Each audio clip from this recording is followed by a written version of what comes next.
welcome to my English class. Now I will start my class. আজকে আমি আপনাদেরকে বোঝাবো আর্টিকেল। আর্টিকেল কত প্রকার তার উদাহরণ কি?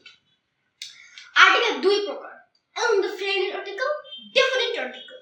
Indefinite article উদাহরণ হচ্ছে a R an, R definite article উদাহরণ হচ্ছে the. এবার আমি আপনাদেরকে দেখেন, এবার এ হচ্ছে যখন কনসোনেন্ট আসবে তখন এ বসাবো, আর যখন ভাওয়েল আসবে তখন এন বসাবো, এবং দা হচ্ছে স্পেসিফিক। এবার এ হচ্ছে, এই যে আমি আপনার এক্সাম্পল বুঝে, ক্লক, এ ক্লক, আর এন দি হচ্ছে অরেঞ্জ, এন অরেঞ্জ, দা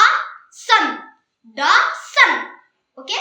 এবার আর্টিকেলে দুটো এক্সেপশনাল আছে, একটা হচ্ছে ইউ আর এইচ। আমি আপনাদেরকে আগে ফার্স্ট ইউ বুঝাই।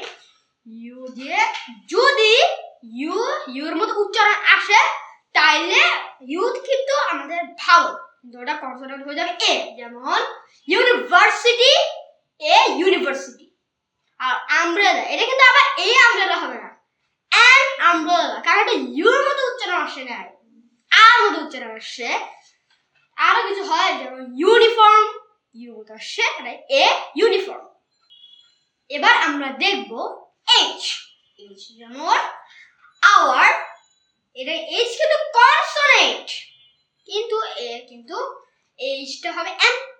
এইচ যদি সাইলেন্ট থাকে তাহলে এটা ভাওয়েল এন আসবে, এন আওয়ার। আবার কিন্তু এন হোম বলি না, কেন এটা হোমের মতো এইচ আসছে, এইচ কিন্তু সাইলেন্ট না, এ হোম। তারপর অনেস্ট, এটা এইচ সাইলেন্ট থাকছে, তাহলে এন অনেস্ট। বুঝতে পারছেন আপনারা? Bye bye everyone.